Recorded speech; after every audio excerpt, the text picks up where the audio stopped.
नमस्ते। हमारी सेहत, अच्छा स्वास्थ्य हमारी सब में बड़ी दौलत होती है, पर इसका एहसास हमें तब होता है जब हम इसे खो देते हैं।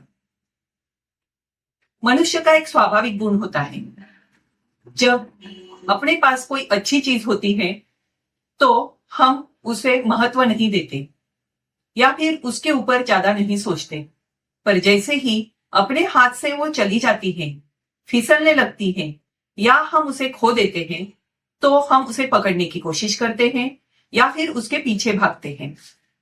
ठीक उसी तरह से सभी महिलाएं जब तक स्वस्थ होती है, तंदुरुस्त होती है, तब तक अपने पूरे परिवार का ख्याल बहुत अच्छे से रखती है, सभी काम बहुत प्रॉपर वे से करती है, टाइम मैनेजमेंट भी करती है। पर जैसे जैसे उसकी उम्र बढ़ती है, वो मेनापॉज की तरफ बढ़ने लग जाती है, तो उसके शरीर में हार्मोन्स चेंज होने की वजह से शारीरिक और मानसिक बदलाव दिखने लग जाते हैं। वो थोड़ी कमजोर बन जाती है और फिर उसके अंदर चिड़चिड़ापन बढ़ता है। इसलिए सभी महिलाओं को अगर स्वस्थ रहना है, हमेशा तंदुरुस्त रहना है, तो अपना आहार भी उचित होना बहुत जरूरी है।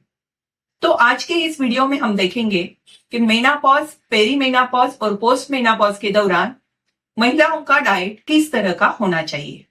नमस्ते, मैं डॉक्टर प्रीति बूक, मेरे सिद्ध संस्कार यूट्यूब चैनल में आप सभी महिलाओं का हार्दिक स्वागत करती हूँ।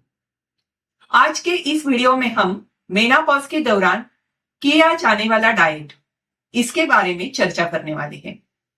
पर अगर आपने मेरे की ऑफ हैप्पीनेस, इसके अंदर मेनापॉज की जो भी वीडियो है उसे देखा नहीं होगा तो जरूर देखें, क्योंकि उसमें मेनापॉज कैसे होता है, कौन से हार्मोन चेंज होते हैं, उसकी वजह से शरीर में कैसे बदलाव आते हैं, कौन से लक्षण दिखाई देते हैं और हमें खुद को स्ट्रांग बनाने के लिए कुछ अफर्मेशन दिए हैं।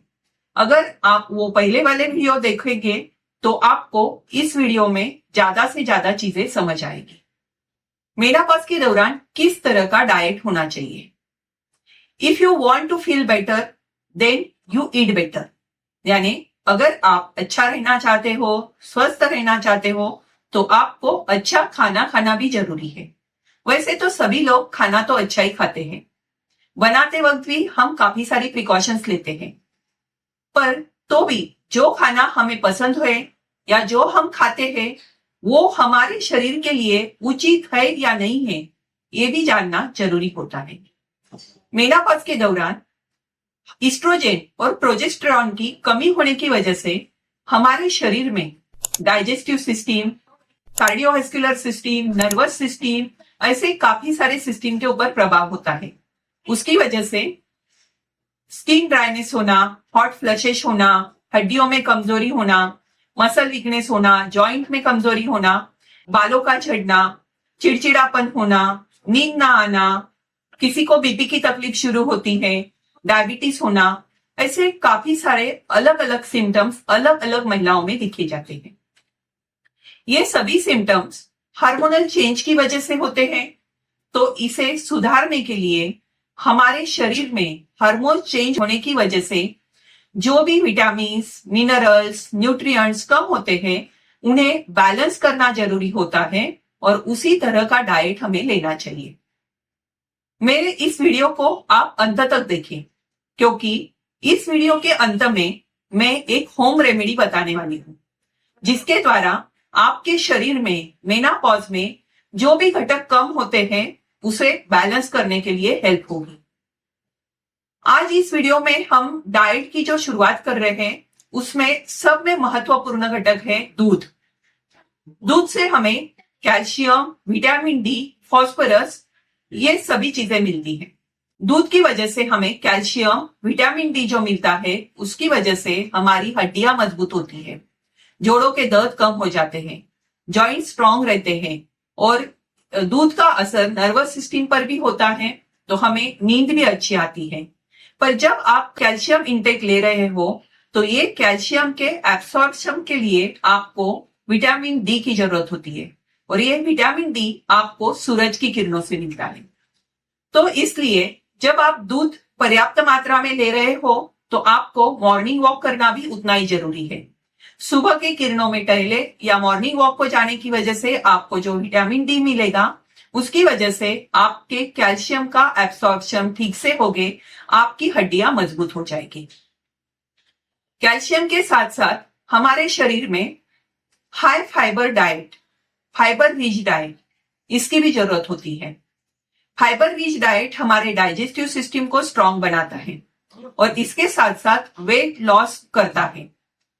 बहुत सारे महिलाओं में मेनोपॉज के दौरान वेट गेन यानी वजन का बढ़ना यह समस्या होती है, तो fibre rich diet weight control करने में हेल्प करता है। फाइबर रिच डाइट में होल फ्रूट्स, लीफी वेजिटेबल्स इसका इस्तेमाल होता है। होल फ्रूट्स के साथ साथ हमारे शरीर को ड्राई फ्रूट्स की भी उतनी ही जरूरत है, क्योंकि ड्राई फ्रूट के द्वारा हमें vitamin A, B, C, nutrients, proteins, carbohydrates ये सभी चीजें मिलती हैं। पर ड्राई फ्रूट्स उचित मात्रा में खाना बहुत ज्यादा जरूरी है, क्योंकि ड्राई फ्रूट्स थोड़े हेवी होने की वजह से डाइजेशन के लिए थोड़े हेवी हो जाते हैं। डाइजेशन ठीक से होने के लिए इसे पर्याप्त मात्रा में लें। इसमें बादाम, काजू, पिस्ता, किशमिश, अंजीर, खजूर इन सब का इस्तेमाल किया जाता है। इससे हमारे बॉडी में खून की कमी नहीं होती, विटामिन बी की मात्रा अच्छी रहती है। बादाम, अखरोट, जर्दालू ये चीजें हमारे ब्रेन को स्ट्रांग बनाती है, यानी नर्वस सिस्टम के ऊपर भी ड्राई फ्रूट्स काम करते हैं, इसलिए हमें नींद भी अच्छी आती है। Dry fruit vitamin, protein, calorie, carbohydrate इसके साथ साथ हमारे शरीर के लिए प्रोटीन की मात्रा भी आवश्यक होती है। मेनोपॉज में प्रोटीन कम होने की वजह से आप कमजोर हो जाते हैं, आपकी इम्यूनिटी कम हो जाती है, इसलिए आपको पर्याप्त मात्रा में प्रोटीन लेना भी जरूरी है। प्रोटीन हमें सभी प्रकार की दालें और सब्जियों से मिलता है। इसका उचित सेवन करने से हमारी इम्यूनिटी अच्छी रहती है। ये सभी डाइट लेते लेते आप डार्क चॉकलेट भी खा सकते हो। डार्क चॉकलेट की वजह से आपका मूड स्विंग अच्छा हो जाता है और आपको नींद भी अच्छी आती है। डार्क चॉकलेट नर्वस सिस्टम के ऊपर भी काम करता है। ये सभी डाइट के साथ आपके शरीर में पानी की मात्रा उचित होना भी जरूरी है। पानी आपको पर्याप्त मात्रा में सेवन करना चाहिए। पानी की वजह से आपकी डाइजेस्टिव सिस्टम अच्छी रहती है, किडनी अच्छी रहती है, क्योंकि अगर डाइजेस्टिव सिस्टम अच्छी नहीं रहेगी तो आपके विटामिन अच्छे नहीं बनेंगे, आप स्वस्थ नहीं रहेंगे। तो पानी उचित मात्रा में लें, लिक्विड डाइट लें, फ्रेश फ्रूट्स जूसेस लें, नारियल पानी पी सकते हो। इस तरह से डाइट करने के साथ साथ जिनको भी नॉनवेज खाना है वो रेड मीट, चिकन, एग्स इसका भी इस्तेमाल कर सकते हो। क्या डाइट अच्छा होना चाहिए, कौन सा डाइट लेना चाहिए, ये तो हमने देखा, पर कुछ चीजें मेनोपॉज के दौरान कम करनी चाहिए या अवॉइड करनी चाहिए।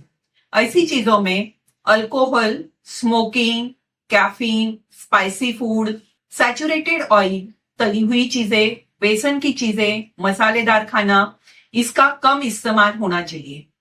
शुगर का भी कम इस्तेमाल करना चाहिए, मिठाइयां कम खानी चाहिए। इस तरह से आप आपकी सेहत को अच्छा रख सकते हो। आप अगर अच्छा डाइट लोगे तो आपकी सेहत अच्छी रहेगी, आप मेनोपॉज के दौरान अच्छी लाइफ जी सकोगे और हैप्पी रह सकोगे।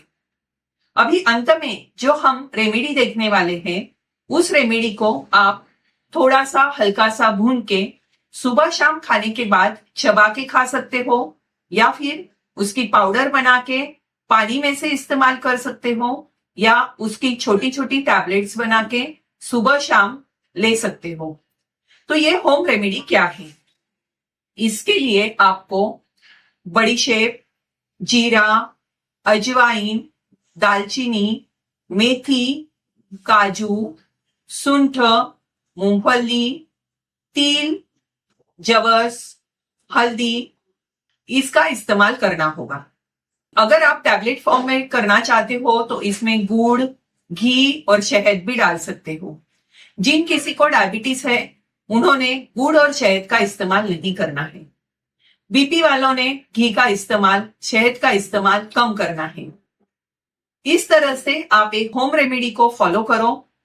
अगर आपको इसका फायदा होता है तो कमेंट बॉक्स में जरूर कमेंट करो। अगर मेरा ये वीडियो आपको पसंद आता है तो इसे ज्यादा से ज्यादा शेयर करो, लाइक करो और सब्सक्राइब करो। Your diet is your bank account. Good food choices are good investment. Thank you.